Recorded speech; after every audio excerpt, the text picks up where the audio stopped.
physical trade. This number is higher than the GDP of 160 countries. I've mentioned how difficult it is to address the problem of IP enforcement in the traditional instances, if you want, of WTO, WIPO, or even WCO. And this is why the countries who are willing to go ahead have started ACTA. I think everybody knows by now who are the parties around the table. One point, though, that we've been told, and it is true, that perhaps the countries which are the most problematic in terms of source of counterfeiting are not around the table for the reasons that I've just explained. But the idea is very much, of course, to welcome them. And if they are willing to join, well, I think they can do so. And we're clearly designing the agreement in a manner which can be done so. Yes, I say that ACTA will remain in line with the EU acquis.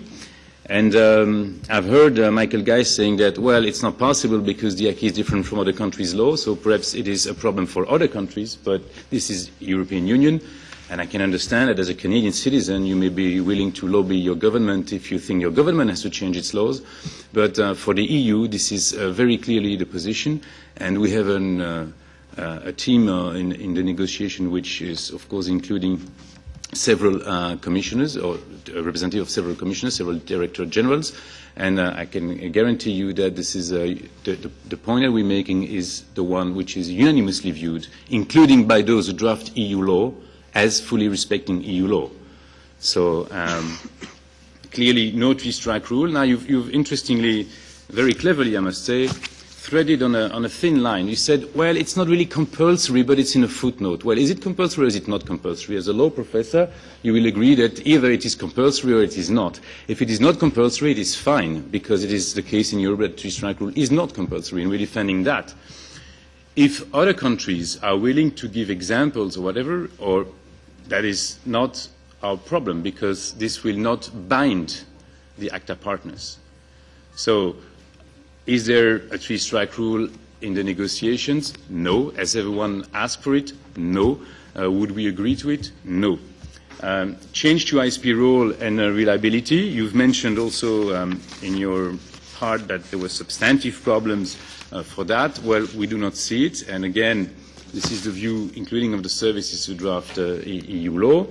I do know that perhaps the regime of ISP is different in the US and EU.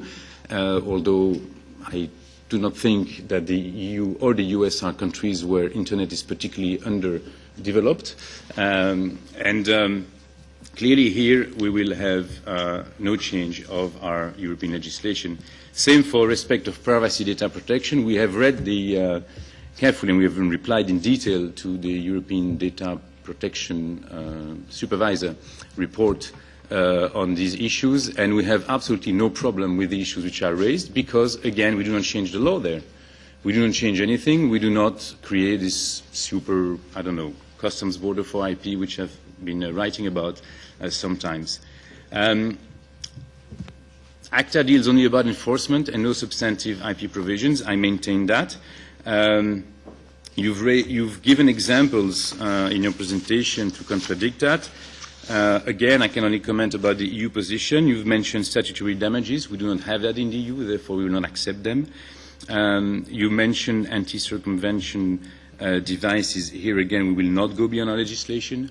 Notice and takedown, yes, we have them in the EU in certain form which are different than other countries, but it's not true that we would not have them today, and we will not change that again. Camcording, we have no specific crime, if you want, of camcording in Europe legislation at the European level. Some countries have it, but not at the European level. And here again, we will not accept it. So I totally disagree with all the examples you've given to say that there will be substantive IP provisions. So again, you may call me a liar, but at least this is very clearly the Commission position, and I will stand by it. As to scope, yes, you have mentioned that there are differences in scope between parties. When you mentioned patents, patents are already part of the European IP legislation in terms of enforcement when it comes for border, for civil sanction.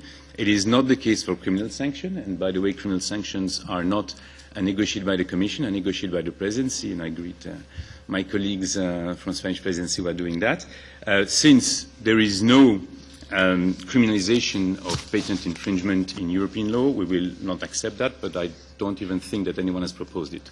So I don't think here, again, there is a room for concern. Structure of ACTA, I think everybody knows it by now. I will, of course, concentrate on the substance, which is the legal framework, the second chapter. Here again, and I've put the legal references so that you can see where is the EU law already is the position, the base for the EU position, and I've quoted the 4 directives regarding each of the major sections of this legal framework of ACTA: civil enforcement, border measures, criminal enforcement, and internet enforcement. Now, there's been a lot of discussion about the transparency. I will not go back by saying that we are requesting transparency. This is clear, but it is not true, though, that many international negotiations are conducted in public. I do not know any free trade agreements which are publicly negotiated. Even in WTO, even the TRIPS Council session is not public. Not that I'm in favor of that, but I just make the point because I cannot accept that this would be the only non-public negotiation. In any case, again, we're in favor of releasing negotiating documents so that everybody can see that what we are defending is the reality, and it is true that we should not base ourselves on leaks.